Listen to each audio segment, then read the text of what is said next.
दोस्तों, जब भी बात इतिहास की आती है तो मुगलों का नाम उन शक्तिशाली वंशजों में किया जाता है जिनकी करोड़ों की सेना थी। लेकिन फिर भी वो अंग्रेजों से कैसे हार गए? अंग्रेजों के आगे मुगलों की इतनी बड़ी फौज ने आखिर कैसे घुटने टेक दिए? आखिर क्या वजह थी जो मुगल साम्राज्य को पूरी तरह से अंग्रेजों के आगे झुकना पड़ा? आज की हमारी वीडियो बहुत ही इंटरेस्टिंग होने वाली है, जिसमें आज हम आपको बताएंगे कि आखिर क्या वजह रही होगी कि मुगल साम्राज्य ने अंग्रेजों के सामने अपने घुटने टेक दिए।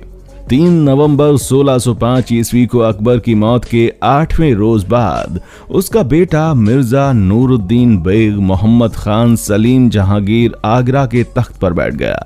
जहांगीर मुगल वंश का चौथा बादशाह था।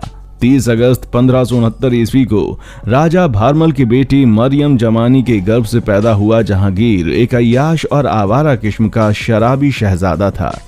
बहरहाल उस दौरान मुगल साम्राज्य का शासन उत्तर पश्चिम में कंधार से लेकर भारत के दक्षिण पूर्व में बंगाल तक फैला था। इसका राजस्व लगभग 5 करोड़ स्टार्लिंग लाना था। ये वो दौर था जब कई युद्ध के बाद इंग्लैंड का खजाना लगभग खाली हो चुका था। अंग्रेज इस बात से परेशान थे कि पुर्तगालियों के साथ भारत के लंबे और मजबूत व्यापारिक संबंध थे। ऐसे में इंग्लैंड ने हिंदुस्तान में अपने आप को स्थापित करने और दक्षिण एशिया में व्यापार करने के लिए मुगल शासक जहांगीर के दरबार में अपना एक दूत भेजा। जी हाँ, इंग्लैंड के राजा जेम्स प्रथम की ओर से व्यापार की अनुमति के लिए विशेष दूत के तौर पर सर थॉमस रो को हिंदुस्तान भेजा गया। भारत के साथ यूरोपीय देशों का व्यापार का हिस्सा बनने के लिए इससे पहले भी इंग्लैंड अपने कई मिशन मुगल दरबार में भेज चुका था। इससे उम्मीद के मुताबिक सफलता हाथ नहीं लगी। सन 1601 से 1603 तक अंग्रेजों ने दक्षिण एशिया में प्रवेश कर लिया था। सबसे पहले ईस्ट इंडिया कंपनी ने सुमात्रा के बेंटम में अपनी व्यापारिक कोठी खोली। इसके बाद 1608 में हेक्टर जहाज का कमांडर विलियम हॉकिंस व्यापार की अनुमति के लिए मुगल बादशाह जहांगीर के दरबार में गया। इस समय तक यूरोप के उनके प्रतिद्वंदी पुर्तगालियों का मुगल दरबार में दबदबा कायम हो चुका था। ऐसे में विलियम हॉकिंस को मुगलों के साथ बिना किसी समझौता के ही वापस लौटना पड़ा। हालांकि मुगल सम्राट जहांगीर विलियम हॉकिंस की तुर्की की समझ से काफी प्रभावित हुए थे। ऐसे में अंग्रेजों को एक ऐसे शख्स की तलाश थी जो इंग्लैंड की ओर से मुगल दरबार में जाए और अपनी कूटनीतिक चालों में मुगल बादशाह को फंसा ले। इसके लिए ईस्ट इंडिया कंपनी ने सन 1615 में सम्राट जेम्स प्रथम से मुगल दरबार में व्यापार के लिए एम्बेसडर भेजने की अनुमति प्राप्त कर ली।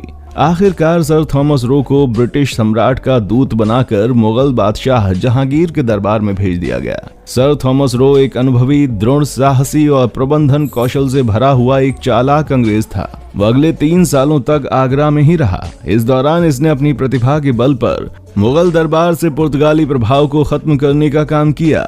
थॉमस रो ने 2 फरवरी 1615 को हिंदुस्तान के लिए अपनी समुद्री यात्रा शुरू की। जनरल विलियम कीलिंग उनके बेड़े का कमांडर था। लगभग 6 महीने की यात्रा के बाद वे सूरत के पास हिंदुस्तानी जमीन पर उतरे। यहाँ पहुंचने के बाद बादशाह जहांगीर के दरबार में 10 जनवरी 1616 को इनके व्यापार की अनुमति वाले सौदे पर सुनवाई हुई। जहांगीर के विनम्र और दयालु स्वभाव से रॉ बहुत ही प्रभावित था। हालांकि थॉमस रॉ को बादशाह व मुगल रईसों के विश्वास को जीतने में सालों लग गए। थॉमस रॉ वास्तव में एक अड़ियल किस्म का इंसान था। उसकी नजरों में मुगल कोर्ट के मानदंडों का कोई मूल्य नहीं था। 1616 की शुरुआत में थॉमस रॉ आगरा पहुंचा। रास्ते में उसकी मुलाकात शहजादे खुर्रम से हुई।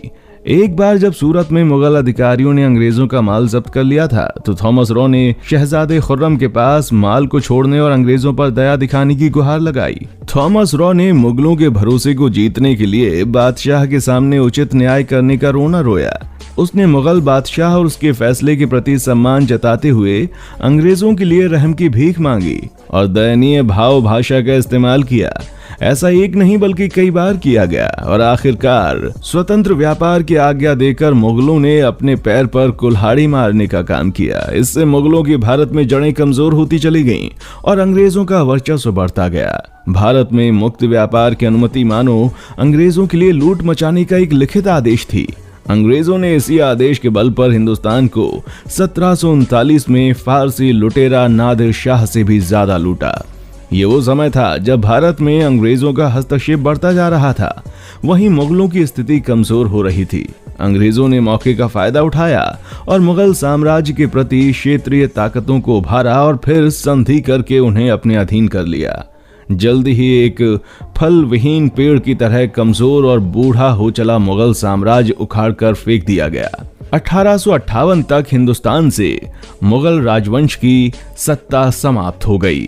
तो दोस्तों, आज के लिए बस इतना ही। अगर आपको हमारी वीडियो पसंद आई है तो वीडियो को लाइक करें और चैनल को सब्सक्राइब करना ना भूलें। देखने के लिए शुक्रिया।